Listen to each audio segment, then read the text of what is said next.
भारत माता की, भारत माता की, भारत माता की। ऑडियंस लो स्टूडेंट्स ఎంతమంది ఉన్నారన్నది ఒక్కసారి చేతులు ఎత్తాలి. Students, okay. Parents, okay. ఈరోజు ముఖ్యంగా ఇక్కడ మీతో మాట్లాడడానికి వచ్చాను పేరెంట్స్. సాధారణంగా నేను యాన్యువల్టీ ప్రోగ్రామ్స్కి వీటికి సాధారణంగా వెళ్ళను, కానీ ఈ మధ్యకాలంలో పేరెంట్స్తో మాట్లాడడానికి ఒక అద్భుతమైన అవకాశం దొరుకుతుందన్న వేదిక మీద ఆసీనులైన పెద్దలు, ఒక ఎమ్మెల్యే అంటే ఇలా ఉండాలి, ఆదర్శవంతమైన వ్యక్తి ఎలా ఉండాలి అన్న దానికి నేను రాసుకున్న డెఫినేషన్లో వన్ ఆఫ్ ది ముఖ్యమైన వ్యక్తులు కూనంనేని సాంబశివరావు గారు. కాబట్టి ఈరోజు వారిని ఇక్కడ కలవడం, వారి పక్కన కూర్చోవడం చాలా అదృష్టంగా భావిస్తున్నాను నేను. నిన్న వారు తెలంగాణ శాసనసభలో స్పీకర్ స్థానంలో కొంతసేపు కూర్చున్నారు. అది చూసి ముఖ్యంగా కొత్తగూడెంలో ఉన్న సభ్యులందరూ, ప్రజలందరూ కూడా చాలా ఆనందించారు. ఎందుకంటే ఒక విలువలు ఉన్న వ్యక్తి, ఒక సమాజ దృక్పథం ఉన్న వ్యక్తి కూర్చుంటే మనసుల్లో కూడా సంతోషం కలుగుతుంది. కాబట్టి అటువంటి మా కూనంనేని సాంబశివరావు గారు, శ్రీ విద్య సంస్థల యొక్క అధినేత శ్రీ చౌదరి గారు, శ్రీ చైతన్య గారు, వేదిక మీద ఆసీనులైన మా మిత్రులు డాక్టర్ వాసిరెడ్డి రమేష్ బాబు గారు, శ్రీ రవికుమార్ గారు, స్కూల్స్ ప్రిన్సిపల్స్, తర్వాత శ్రీ పాషా గారు, వీరందరినీ కూడా కృతజ్ఞతలు మరియు అభినందనలు వ్యక్తం చేస్తూ తల్లిదండ్రులతో మాట్లాడే కొద్దిగా చిన్న ప్రయత్నం చేస్తాను నేను ఈరోజు. ఎందుకంటే అద్భుతమైన కార్యక్రమాలు చూశాను. ఇక్కడ పిల్లలు చాలా చక్కగా వాళ్ళ హావభావాలు ప్రదర్శిస్తూ చక్కని సందేశాన్ని మనకిచ్చే ప్రయత్నం చేశారు. అందువల్ల ముఖ్యంగా మొన్న ప్రయాగరాజ్కు వెళ్ళొచ్చాను నేను. ప్రయాగరాజ్లో మహాకుంభ జరిగింది. ప్రయాగరాజ్ యొక్క ప్రాధాన్యత ఏంటంటే అక్కడ 3 నదులు కలుస్తాయి, గంగా, యమున మరియు సరస్వతి. కాబట్టి మళ్ళా నాకు ఇక్కడ పాల్వంచలో మళ్ళా ఒక త్రివేణి సంగమం ఈరోజు ఈ కార్యక్రమంలో కల్పిస్తాం. అంటే ఒక పక్క తల్లిదండ్రులు, ఇంకొక పక్క ఉపాధ్యాయులు, మరొక పక్క విద్యార్థులు, ఈ ముగ్గురు ఎప్పుడైతే కలుస్తారో అది కూడా ఒక పవిత్రమైన సంగమంలాగా ఉంటుందన్నది నేను మీ అందరికీ తెలియజేస్తాను. కాబట్టి ఈరోజు ముఖ్యంగా ఏకత్వం అనే కార్యక్రమంలో ఈ యాన్యువల్ డే ఫంక్షన్ జరుపుతున్నారు.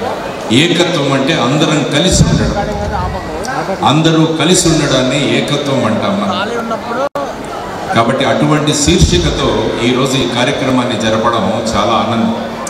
ఎందుకంటే సమాజంలో మనల్ని అనేక కారణాలు చెప్పి ఒకరి నుంచి ఒకరిని విడదీయడానికి ప్రయత్నాలు జరుగుతున్నాయి.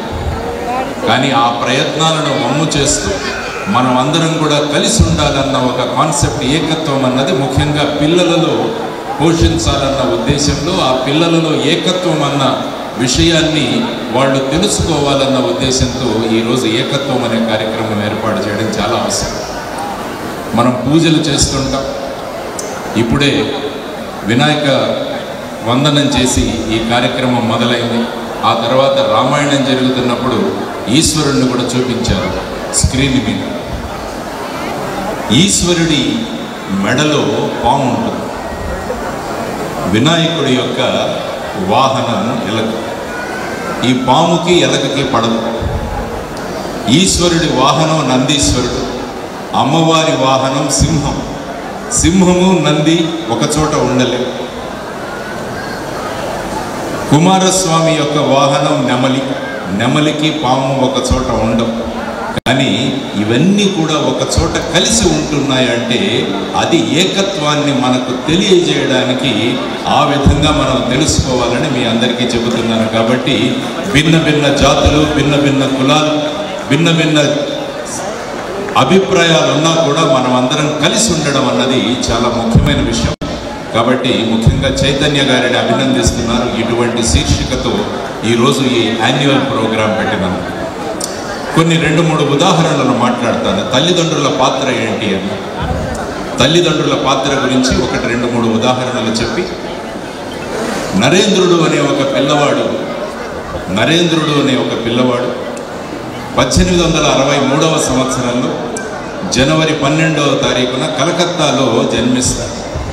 వాళ్ళ నాన్నగారి పేరు విశ్వనాథ దత్త, వాళ్ళ అమ్మగారి పేరు భువనేశ్వరి దేవి. ఆ పిల్లవాడికి చక్కగా సంస్కారం, వినయం, విధేయత ఇవన్నీ కూడా వాళ్ళ అమ్మా నాన్నలు నేర్పించారు ఆ పిల్లవాడికి. ఆ పిల్లవాడు రోజు స్కూల్కు వెళుతూ ఉండేవాడు. మీరు ఎలాగైతే మీ పిల్లలను శ్రీ విద్యా స్కూల్కు పంపిస్తున్నారో, నరేంద్రుని కూడా వాళ్ళ అమ్మా నాన్నలు అప్పుడున్న స్కూల్కు పంపించేవాడు. ఆ పిల్లవాడు జట్కా బండిలో వెళ్ళేవాడు రోజు. జట్కా బండి, ఆ వాడు జట్కాను నడిపిస్తుంటే, ఆ గుర్రాన్ని కంట్రోల్ చేస్తుంటే ఈ పిల్లవాడికి చాలా ఆనందం వేసింది. ఒకరోజు వాళ్ళ స్కూల్లో వాళ్ళ టీచర్ అడిగారు పిల్లల్ని, నువ్వు పెద్ద అయిన తర్వాత ఏమవుతావు అని.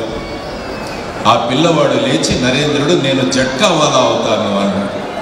ఎందుకంటే చక్కగా గుర్రాన్ని నడిపే జట్కావాలా నాకు ఆదర్శం, కాబట్టి నేను జట్కావాలా అవుతాను అన్నాడు. అది అమ్మ భువనేశ్వరికి తెలిసింది, మా పిల్లవాడు జట్కావాలా అవుతాడు అని. మనమైతే మన పిల్లవాళ్ళని తిట్టేవాళ్ళు, నువ్వు డాక్టర్ అవుతావని చెప్పాలి, నువ్వు ఇంజనీర్ అవుతావని చెప్పాలి, నువ్వు చార్టెడ్ అకౌంటెంట్ అవుతాడని చెప్పాలని మనం అనుకుంటాం. కానీ ఆ అమ్మ పిల్లవాడిని తిట్టలు, ఆ పిల్లవాడిని సమర్థించి, నాన్న నువ్వు చక్కగా జట్కావాలానే అవ్వాలి, కానీ ఒక్క గుర్రం నడిపే జట్కావాలా కాదు, 4 గుర్రాలు నడిపే జట్కావాలా కావాలని చెప్పి పూజ మందిరంలోకి తీసుకువెళ్ళి 4 గుర్రాలు నడుపుతున్న శ్రీకృష్ణ భగవానుడిని చూపించి, నువ్వు ఈ జట్కావాలా అవ్వాలిరా అని ఆ పిల్లవాడికి చెబుతుంది భువనేశ్వరి మాత. అది తల్లి పాత్ర, తల్లి పాత్ర అది. ఆ పిల్లవాడి మనసులో జట్కావాలా అవుతానని ఉంటే, ఎస్ నువ్వు ఖచ్చితంగా జట్కావాలా అని అవ్వాలి, కానీ ఒక గుర్రం కాదు 4 గుర్రాలు నడిపే జట్కావాలా అవ్వరా అని ఆ అమ్మ చెప్పింది. ఆ పిల్లవాడి మనస్సులో పడింది, నేను 4 గుర్రాలు నడిపే జట్కావాలాగా కావాలని చెప్పి. ఆ పిల్లవాడికి అద్భుతమైన గురువు దొరికారు, రామకృష్ణ పరమహంస. ఒకవైపు విశ్వనాథ దత్త మరియు భువనేశ్వరి మాత, ఇంకొక వైపు రామకృష్ణ పరమహంస.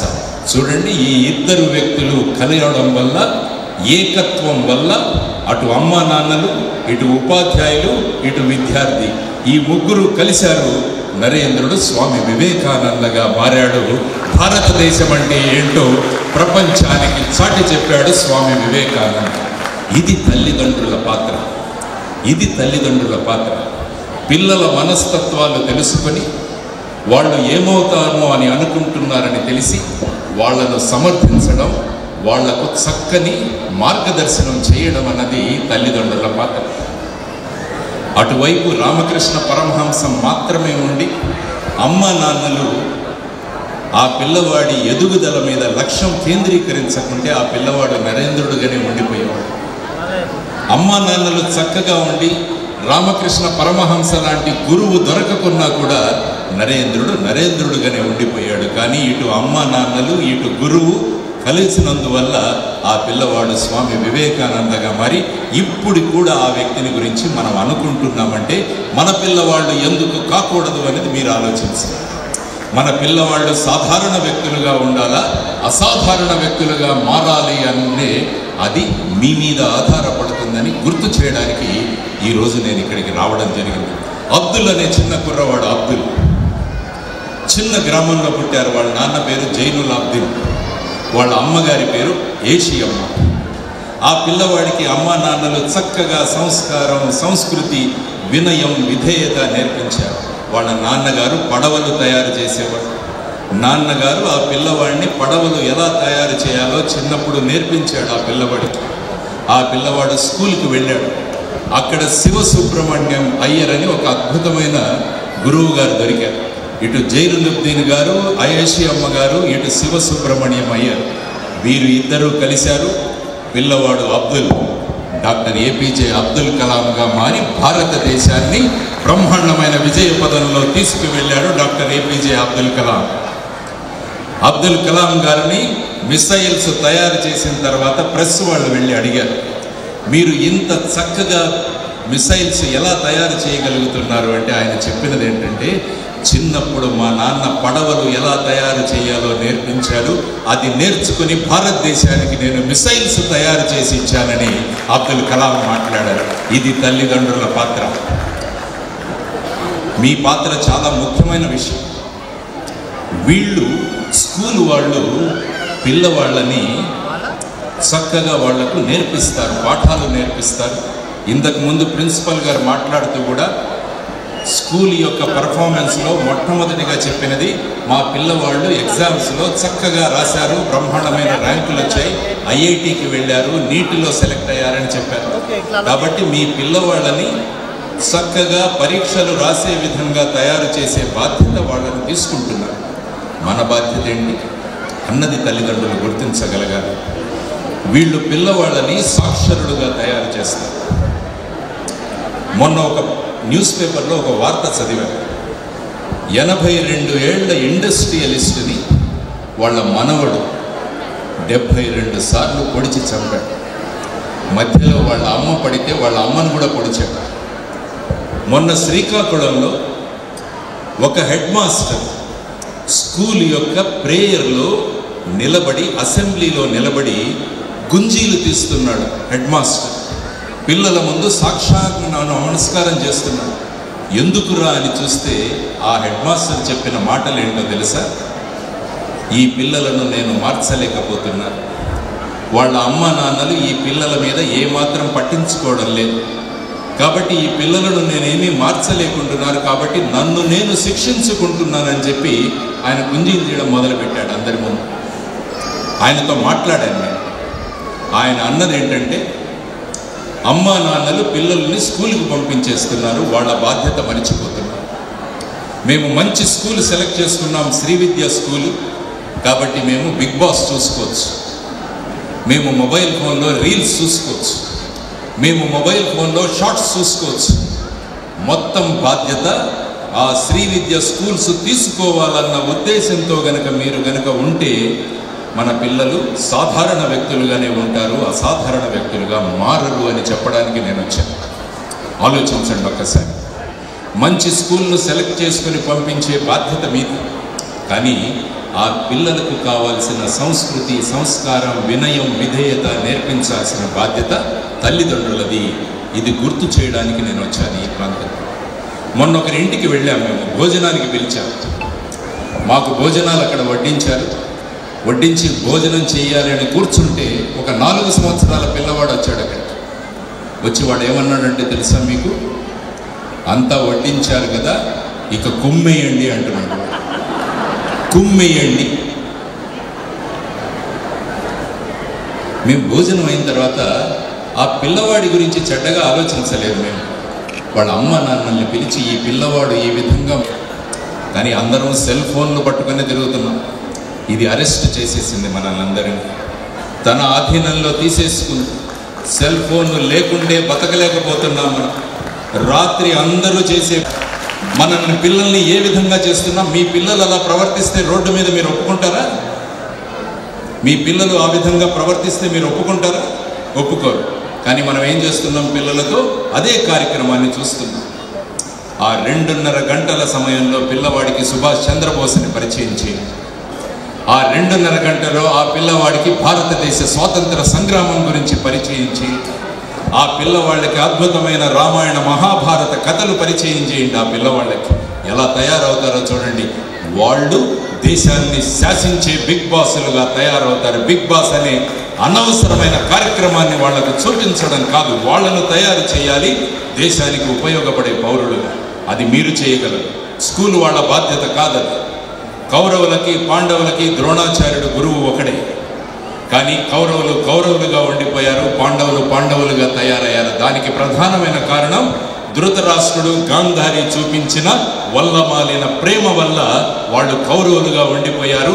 కుంతిమాత తీసుకున్న అద్భుతమైన ప్రయోగాల వల్ల వీళ్ళు పాండవులుగా మారారు. ఆలోచించండి మీరు. గురువు ఒకడే, గురువు శ్రీవిద్యనే, గురువు శ్రీవిద్యనే. కానీ కౌరవులుగా మారుద్దామా పిల్లలని, పాండవులుగా మారుద్దామో అది మీ మీద ఆధారపడి ఉంటుందని చెప్పడానికి వచ్చాను ఈరోజు. మా దగ్గర రాకేష్ అని ఒక ఇన్స్పెక్టర్ పనిచేసేవాడు. నేను బాంబేలో పనిచేస్తున్నాను. చాలా సిన్సియర్ ఆఫీసర్. ఉదయం 7 గంటలకు వచ్చి రాత్రి 11 గంటలకు ఇంటికి వెళతాడు. వాళ్ళకు ఒక పిల్లవాడు ఉన్నాడు. ఆ పిల్లవాడు వాళ్ళ నాన్నను కలవలేకపోతున్నాడు. ఉదయం లేవగానే వాళ్ళ నాన్న వెళ్ళిపోతాడు, రాత్రి పడుకున్న తర్వాత వాళ్ళ నాన్న ఇంటికి వస్తాడు. ఒకరోజు విసిగెత్తిపోయాడు ఈ అబ్బాయి. వాళ్ళ అమ్మని అడిగాడు, అమ్మ నాన్నకు జీతం ఎంత అని అడిగితే ఆ అమ్మ చెప్పింది, ఆయనకు 30,000 జీతం రా అని. వాడు 4th క్లాస్లో చదువుతున్నాడు. వెంటనే డివిజన్ చేశాడు, 30,000/30 నెలకు మా నాన్నకు రోజుకు 1,000 రూపాయలు వస్తుంది అంటాడు అని. ఇంట్లో పరిగెత్తి వాడి సేవింగ్స్ ఎంత ఉందో చూసుకున్నాడు. వాడి దగ్గర 750 రూపాయలు వాడు బ్యాంకులో పెట్టుకున్నాడు, కిడ్నీ బ్యాంక్, వాళ్ళ అమ్మ ఇచ్చినది. వాళ్ళ నాన్న కోసం ఎదురు చూస్తున్నాడు. ఈరోజు నాన్నని ఎలాగైనా కలవాలని. రాత్రి 11 గంటలకు వచ్చాడు వాళ్ళ నాన్న. మెట్ల మీద కూర్చొని ఉంటాడు నాన్న కోసం.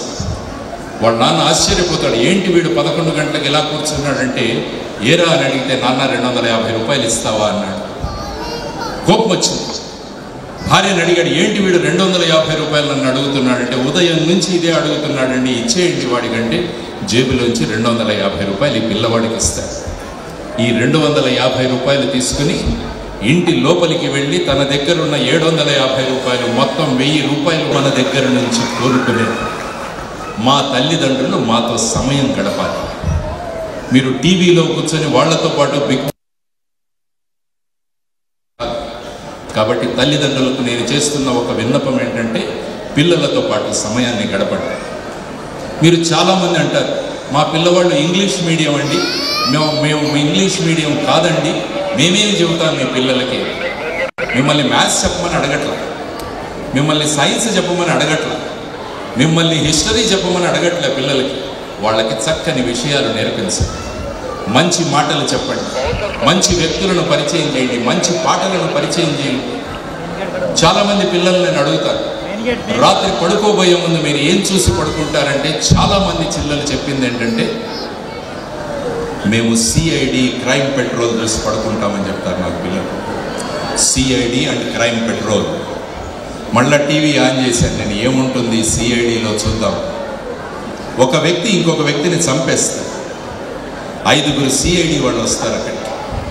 వచ్చి నేల మీద ఉన్న ఆధారాలు, గోడ మీద ఉన్న ఆధారాలు అవన్నీ సేకరించి దొంగను పట్టుకొని జైల్లోకి వేస్తారు. ఇది చూసి మన పిల్లలు పడుకుంటున్నారు. రాత్రి ఏమొస్తాయి కలలు? వాళ్ళు ఎవరినో చంపినట్టు, వాళ్ళని ఎవరో పొడిచినట్టు. 2 మాటలు మాట్లాడు. హనుమంతప్ప అనే పిల్లవాడు కర్ణాటక రాష్ట్రంలో 10th క్లాస్లో 11th ర్యాంక్ వచ్చింది, స్టేట్ ర్యాంక్ ఆ పిల్లవాడికి. ప్రెస్ వాళ్ళు వెళ్ళి అడిగారు, ఎక్కడ జాయిన్ అవుతున్నావు బాబు అంటే, ఆ పిల్లవాడు ఏమన్నా అంటే, నేను చదువు మానేస్తున్నాను అన్నాడు. ఎందుకంటే మా అమ్మ నాన్నల దగ్గర డబ్బులు లేవు నన్ను చదివించడానికి. అది పేపర్లో వచ్చింది. అది సుధామూర్తి గారు అన్న ఒక వ్యక్తి చదివారు, ఇన్ఫోసిస్. ఆ పిల్లవాడిని పిలిపించింది, నువ్వు చదువుకో, నేను నీకు సహాయం చేస్తాను అంటే, ఆ పిల్లవాడు, నేను టీచర్ కావాలనుకుంటున్నానండి, ఒక బళ్ళారిలో టీచర్ ట్రైనింగ్ ఇన్స్టిట్యూట్ ఉంది, అందులో నెలకు 300 రూపాయలు ఖర్చు అవుతుంది, 2 సంవత్సరాల కోర్సు, నాకు సహాయం చేయండి అంటే ఓకే. కాబట్టి సెమిస్టర్కి 1800 రూపాయలు అకౌంట్లో వేయడం మొదలుపెట్టింది అక్కడ. మొదటి సెమిస్టర్ 1800 రూపీస్ అకౌంట్లో పడ్డాయి. 6 నెలలు ఆ పిల్లవాడు చదువుకున్నాడు. 2వ సెమిస్టర్ మొదలైంది. మళ్ళా ఒక 1800 ఆవిడ అకౌంట్లో వెళ్ళి, మళ్ళా ఒక 1800 ఆవిడ అకౌంట్లో వేసింది. కొన్ని రోజుల తర్వాత, ఒక 3 నెలల తర్వాత లెటర్లోంచి 600 రూపాయలు కింద పడిపోయి 600 రూపాయలు కింద పడిపోతాయి. సుధామూర్తి గారు అనుకుంటారు,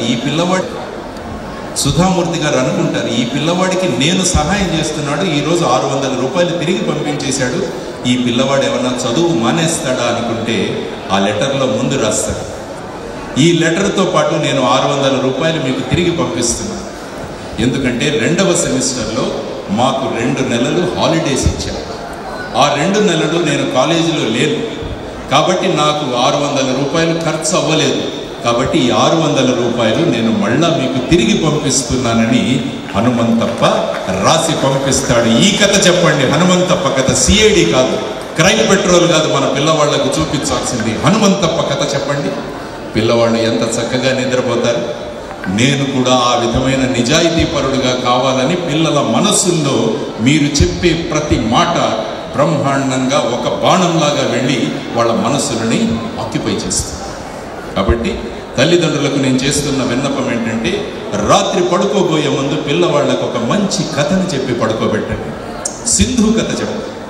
సింధు అనే అమ్మాయి 6వ తరగతి చదువుతుంది. ఒకరోజు ఇంటికి వచ్చి అన్నం తినదు.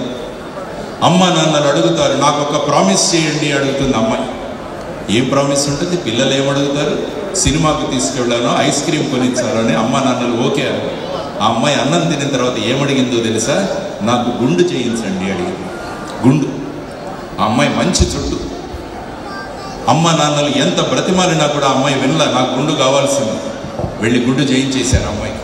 మరుసటి రోజు వాళ్ళ నాన్నగారు ఆ పిల్లను స్కూల్ దగ్గర దింపడానికి వెళ్ళి అక్కడే వెయిట్ చేస్తున్నాడు. అమ్మాయి అక్కడే వెయిట్ చేయండి అంటే వాళ్ళ నాన్నకు అర్థం కాదు. ఆ పిల్లవాడు వెళుతున్నాడు, చూస్తున్నారా వంశీ, వాడు మా అబ్బాయి. చిన్నతనంలోనే వాడికి బ్లడ్ క్యాన్సర్ వచ్చింది, లుకేమియా. దానివల్ల వాడికి కీమోథెరపీ ఇవ్వాల్సి వచ్చింది. వాడు జుట్టంతా ఊడిపోయింది, గుండు అయిపోయాడు. స్కూలుకు వెళితే పిల్లలు గుండు గుండు అని వాడిని ఏడిపిస్తున్నారు. అందుకని వాడు స్కూల్ మానేశాడు. నిన్న మీ అమ్మాయి మా ఇంటికి వచ్చి మా పిల్లవాడిని అడిగింది, ఎందుకు మానేసావు వంశీ అంటే, గుండు వల్ల. అంటే రేపు నువ్వు స్కూలుకు రా, నేను నీకు కంపెనీ ఇస్తానని చెప్పి మీ అమ్మాయి గుండు చేయించుకొని వచ్చింది. అదండి సంస్కారం అంటే అని ఆ అమ్మ చెబుతుంది. ఇటువంటి కథలు చెప్పండి పిల్లలకి.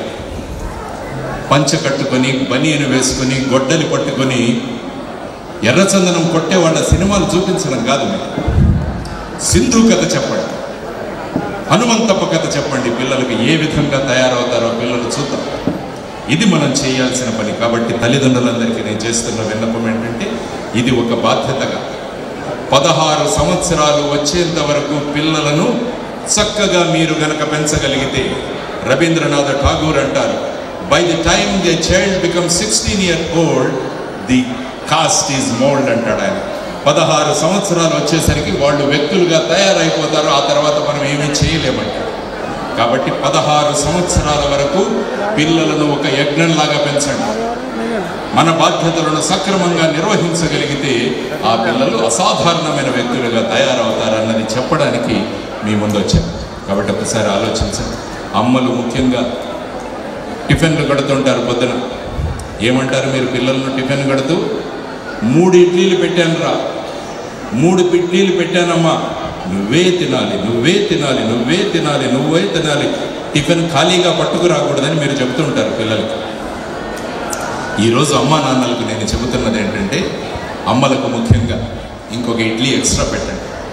పెట్టి పిల్లలకు చెప్పండి, మీరు కలిసి అందరూ తింటారు కదా, ఆ టైంలో నీ టిఫిన్లోంచి ఒక ఇడ్లీ తీసి మీ చుట్టుపక్కల ఉన్న వాళ్ళతో షేర్ చేసుకో అని మీరు గనక పిల్లలకు చెప్పగలిగితే, రేపు పెద్దయిన తర్వాత వాళ్ళు సమాజానికి నేను సంపాదించినది ఇవ్వాలి అని ఆ పిల్లలు వాళ్ళ మనసులలో ఆ విధమైన బీజం నాటిన వాళ్ళు మీరు అవుతారు. కాబట్టి ఆ విధంగా మనం చేయగలగాలి అని మీ అందరికీ తెలియజేస్తున్నాను. మన ప్రవర్తన మీద మన పిల్లల ప్రవర్తన ఆధారపడుతుంది. Values are not taught, values are caught. విలువలు అన్నది నేర్పిస్తే రావు, వాళ్ళు చూసి నేర్చుకోవాలి. అది మీ దగ్గర నుంచి చూసి నేర్చుకోవాలన్నది మా అందరి యొక్క కోరిక. సో ఈ విధంగా నేను చెప్పిన కొన్ని విషయాల గురించి ఆలోచిస్తూ, పిల్లలతో సమయం గడుపుతూ, వాళ్లతో పాటు సాయంత్రం పూట ఒక మంచి నిద్రపోయే ముందు ఒక మంచి కథ చెబుతూ, వాళ్లకు మంచి విషయాలు బోధిస్తూ, పండగలప్పుడు ముఖ్యంగా మన ఇంటిలో మనమే పిండి వంటలు చేసుకోవాల్సిందిగా కూడా మిమ్మల్ని కోరుతున్నాను. ఇంతకుముందు మా చిన్నతనంలో మేమందరం కలిసి పిండి వంటలు తయారు చేసేవాళ్ళం. కానీ ఇప్పుడు ఏమైపోయిందంటే, అది స్వగృహ స్వీట్స్కి అవుట్సోర్స్ అయిపోయింది. చూడండి, పండగలు రాగానే స్వగృహ స్వీట్స్ ముందు ఎంత క్యూ ఉంటుందో. అచ్చం మన ఇంట్లో చేసినట్టే ఉంటాయి, అరిసెలు మన ఇంట్లో చేసినట్టే ఉంటాయి, సకినాలు మన ఇంట్లో చేసినట్టే ఉంటాయి. మనం ఎందుకు చేసుకోవాలి? ముందుగా స్వగృహ స్వీట్స్. కానీ మన ఇంటిలో మనం పిండి వంటలు చేసుకుంటే, మన పిల్లలతో కలిసి కనుక మనం చేసుకుంటే, ఆ కుటుంబ బాంధవ్యాలు ఎంత చక్కగా ఉంటాయో అద్భుతమైన వర్ణనాతీతం అన్నమాట. ఆ విధంగా మీరు చేసుకోవాలని కోరుతూ, మరి ఒకసారి చైతన్య గారికి నేను కోరుతున్నది ఏంటంటే, వచ్చే యాన్యువల్ డే ఫంక్షన్లో ఇప్పుడు మన పిల్లలు పర్ఫామ్ చేస్తుంటే మనమంతా అక్కడ చూసాం. కానీ వచ్చే యాన్యువల్ డే ఫంక్షన్లో మొత్తం కుటుంబం వచ్చి ఇక్కడ పర్ఫామ్ చేయాలి అని నేను వారిని కోరుతున్నాను. Let the entire family come and perform. Ganeshotsavam, Ganesh పూజ చేశారు. వాళ్ళతో పాటు వాళ్ళ తల్లిదండ్రులను కూడా పిలవండి స్టేజ్ మీద. ఆ బాంధవ్యం ఎంత చక్కగా ఉంటుందంటే ఆ 15 రోజులు పిల్లలు ప్రిపేర్ అయ్యారు. ఆ 15 రోజులు తల్లిదండ్రులు పిల్లలు కలిసి కనుక ప్రిపేర్ అవుతే అద్భుతమైన విజయాలు మేము మహారాష్ట్రలో పనిచేస్తున్నప్పుడు అనేక స్కూల్లో చేసి చూపించాము. ఆ కుటుంబ బాంధవ్యాలు చక్కగా మారాయి. అందువల్ల సాధారణంగా మంచి సినిమా చూస్తున్నప్పుడు మనలో ఒక ఉత్తేజం వస్తుంది, మేము కూడా చేసేయాలి, మేము కూడా చేసేయాలి. నాకు ఒక ఫ్రెండ్ ఉన్నాడు, వాడికి ఒక థియేటర్ ఉంది. మంచి సినిమా రాగానే ఏడుస్తూ నాకు ఫోన్ చేస్తాడు. నేను అంటాను, మంచి సినిమా వస్తుంది కదా, నీకు కలెక్షన్స్ ఎక్కువ ఉంటాయి కదా అంటే, ఒకరోజు ఫోన్ చేశాడు. వాడి థియేటర్లో అప్పుడే శ్రీమంతుడు అనే ఒక సినిమా వచ్చి వెళ్ళిందండి. ఆ సినిమా చూస్తున్నంతసేపు ప్రేక్షకులందరూ కూడా మేము కూడా గ్రామాలు దత్తత చేసుకుంటాం అని ఆ సీట్లలో ఉన్న స్పాంజ్ అంతా పీకేశారు. ఆ చేతులు ఉంటాయి కదా, వాటిలన్నింటినీ లాగేశారు. మా వాడికి 30,000 రూపాయలు ఎక్స్ట్రా ఖర్చు. మళ్ళా కొన్ని సంవత్సరాల తర్వాత మళ్ళా ఫోన్ చేశాడు. ఈసారి 40,000 ఖర్చు అయింది నాకు. ఏమైందిరా అంటే, మహర్షి అనే సినిమా వచ్చిందండి. అందులో హీరో వ్యవసాయం చేస్తాడు. చూస్తున్న వాళ్ళంతా మేము వ్యవసాయం చేస్తాం, మేము వ్యవసాయం చేస్తామని మొత్తం లాగేశారు. మళ్ళీ మా వాడికి 40,000 రూపాయలు ఖర్చు. ఒక్కరు గ్రామాన్ని దత్తత తీసుకోలేదు, ఒక్కరు వ్యవసాయానికి వెళ్ళలేదు.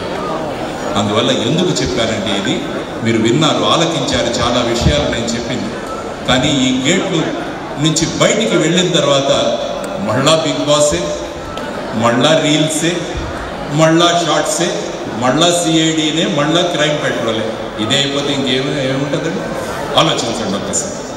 మన పిల్లలను అసాధారణ వ్యక్తులుగా తయారు చేద్దామన్న సంకల్పన ఒకటి పెట్టుకుంటే రేపు భారతదేశంలో కానీ ప్రపంచంలో కానీ అద్భుతంగా సమాజాని కోసం ఒక విద్యార్థి పాటుపడుతున్నాడంటే ఆ విద్యార్థి ఖచ్చితంగా శ్రీ విద్యా స్కూల్ విద్యార్థి అని ప్రపంచం అనుకోవాలి. ఆ విధంగా మన పిల్లల్ని మనం తయారు చేయాలన్నది ప్రగాఢమైన సంకల్పం. కాబట్టి ఆ విధంగా మనం ముందుకు వెళదాం. ఆ విధమైన ఆలోచనలు మీరు చేయండి అని చెప్పడానికి నేను సాహసించాను. ఈరోజు ఇక్కడికి రావడం జరిగింది. ఇటువంటి అవకాశాన్ని ఇచ్చిన చైతన్య గారికి, తర్వాత చౌదరి గారికి, ఈ కార్యక్రమాన్ని ఇంతసేపు నేను మాట్లాడిన విషయాలు శ్రద్ధగా ఆలకించిన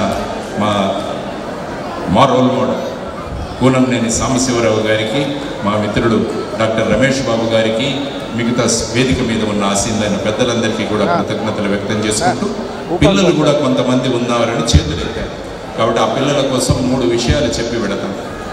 చాలామంది పిల్లలు నన్ను మా జీవితంలో లక్ష్యాలు ఏముండాలి అంటారు. What should be the goals in our life అని పిల్లలు అడుగుతుంటారు. నేను వాళ్ళ కోసం 3 లక్ష్యాలు చెప్పి ముగిస్తాను. పిల్లలకు మొదటి లక్ష్యం జీవితంలో అమ్మా నాన్నలు నన్ను చూసి గర్వపడాలి అన్నది మీ మొదటి లక్ష్యం కావాలి. Your parents should feel proud of you. That should be number 1 goal of you. Second goal in your life, మీరందరూ కూడా శ్రీ విద్యా స్టూడెంట్స్, శ్రీ విద్యా ఎడ్యుకేషన్ సంస్థల విద్యార్థులు. మీ జీవితంలో 2వ లక్ష్యం ఏం కావాలంటే, నా జీవితంలో ఒకానొక రోజు నేను చదువుకున్న శ్రీ విద్యా స్కూల్కి నేను చీఫ్ గెస్ట్గా వచ్చి ఆ కుర్చీలో నేను కూర్చుంటాను అని మీరందరూ నిర్ణయించుకోవాలి. పిల్లలు, మీరు సోషల్ మీడియాలో మీకు 1000 మంది మిత్రులుంటే చైతన్య గారు మిమ్మల్ని చీఫ్ గెస్ట్గా పిలవరు. మీరు సమాజం కోసం పనిచేసే వాళ్ళుగా తయారవుతే వాళ్ళు మిమ్మల్ని చీఫ్ గెస్ట్గా పిలిపిస్తారు. అది 2వ లక్ష్యం. 3వ లక్ష్యం నా సంతకాన్ని నేను ఆటోగ్రాఫ్గా మార్చుకుంటానని ప్రతి పిల్లవాళ్ళు ఆలోచించాలి. మీరు వెళుతుంటే మీ సంతకం కోసం ప్రజలు పరిగెత్తాలి. అమ్మ, మేడం సైన్ చేయండి, సార్ సైన్ చేయండి అని మీ సంతకాలు ఆటోగ్రాఫ్లుగా మార్చుకోవాలి. ఈ 3 లక్ష్యాలు మీరు సాధించండి. అమ్మా నాన్నలు గర్వపడేలాగా మీరు ఎదగండి. మీరు చదివిన స్కూల్కి, చదివిన కాలేజీకి మీరు ముఖ్య అతిథులుగా రండి. మీ సంతకాలను ఆటోగ్రాఫ్లుగా మార్చి చూపించండి. ఈ 3 లక్ష్యాలు కనుక మీరు సాధిస్తే భారతదేశం ప్రపంచంలో నెంబర్ 1 ర్యాంకు సాధిస్తుంది అని నేను ఇక్కడ చెప్పడానికి మీకు వచ్చాను. కాబట్టి ఆ విధంగా పిల్లలు పనిచేస్తూ ఇంకొక టార్గెట్ తల్లిదండ్రులకి ఇచ్చి పెడతారు. వచ్చే యాన్యువల్ డే లోపల శ్రీ విద్యా సంస్థలో చదువుతున్న పిల్లలందరి ఇళ్లలో కూడా ఒక చిన్న లైబ్రరీ ఒకటి ఏర్పాటు చేయాలి అని నేను తల్లిదండ్రులను అందరినీ కూడా కోరుకుంటున్నాను ఇక్కడ. ఎందుకంటే మన ఇళ్లలో లైబ్రరీలు ఉండాలి. చప్పట్లు కొట్టండి. మన పోటీ ప్రైమ్ వీడియో ఉందా, హాట్స్టార్ ఉందా, నెట్ఫ్లిక్స్ ఉందా, ఆహా ఉందా, జీ ఉందా? ఇందులో మన కాంపిటీషన్. కానీ చెప్పండి, పాల్వంచ, కొత్తగూడెం, హైదరాబాదులో ఉన్న శ్రీ విద్యా సంస్థల్లో చదువుతున్న విద్యార్థుల ప్రతి ఇంటిలో కూడా ఒక చిన్న లైబ్రరీ ఉంది. ప్రపంచానికే మీరు మార్గదర్శకులుగా కావాలని మనస్ఫూర్తిగా కోరుకుంటూ సెలవు తీసుకున్నాను. జై హింద్, భారత్ మాతాకి జై.